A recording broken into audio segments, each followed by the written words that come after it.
মাতুমিয়ার ঐতিহ্যবাহী বৈশাখী মেলা বহু বছর থেকে চলে আসছে। আজকে এখানে আমরা 1433 সালের বাংলা নববর্ষের যে বৈশাখী মেলা, এখানে আমরা আয়োজক কমিটির সাথে আলাপ করব। আয়োজক কমিটির লোকের সাথে আলাপ করতেছি। জি, এটা ঐতিহ্য বলেন, কেমন এটা, কতদিন ধরে চলতেছে এটা? এটা আসলে আমার জন্ম প্রায় 52-53 বছর। আমি হওয়ার আগ থেকে শুনতেছি এখানে পয়লা বৈশাখে কোনো আয়োজন ছাড়া মনে করেন যে পয়লা বৈশাখ আসছে, দোকানদার আসে, কাস্টমার আসে এখানে, মানে এলাকার বা এলাকার বাইরে থেকেও মেহমান অতিথি আসে এখানে মেলাটারে আনন্দ উপভোগ করে সবাই। বাচ্চা কাচ্চারা আসে, মা বোনেরা আসে, কসমেটিক, খেলনা বা কিছু খাবার, তরমুজ, বিভিন্ন প্রকারের মনে করেন আইটেমগুলো বিক্রি করা হয় এবং সবাই আনন্দই ভোগ করে। আনন্দ উৎসবে এখানে আসলে ব্যবসাটা বিষয় না, ব্যবসা ছাড়াও অনেক কাছে মনে করেন এগুলা আনন্দ করেই বসে।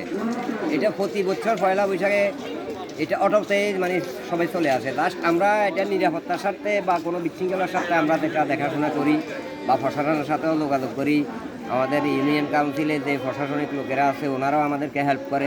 বাজার কমিটি বা স্কুল কমিটি, আশেপাশে মাদ্রাসা আছে, মাদ্রাসা কমিটি সবাই সহযোগিতা করে। সবাই সহযোগিতায় এটাতে মনে করেন এই মাতুমিয়া ঐতিহ্যবাহী মেলা, এটা মাতুমিয়া বাজারে পয়লা বৈশাখ মেলা।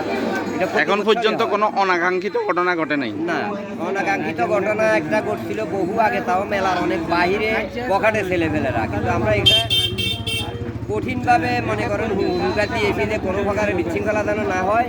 বিশৃঙ্খলা হইতে গেলে আমরা কিন্তু আইনের আশ্রয় নিতে বাধ্য হবো এবং আমি প্রশাসনের সাথে যোগাযোগ আছে, টেলিফোন নাম্বার আমরা নিয়েও আসছি, আমাদেরটাও দিয়ে আসছি থানাতে, যে কোনো প্রকারের বিশৃঙ্খলা করলে আমরা কিন্তু প্রশাসনকে অবহিত করবো এবং আমরা যতটুকু চেষ্টা আমরা সমাধান দেওয়ার চেষ্টা করি। আমাদের ব্যর্থ হইলে আমরা প্রশাসনকে দিতে বাধ্য হবো। এটা কতদিন ধরে চলে? এটা একদিনেই, সকাল বিকাল একদিন। ধন্যবাদ। আসসালামু আলাইকুম।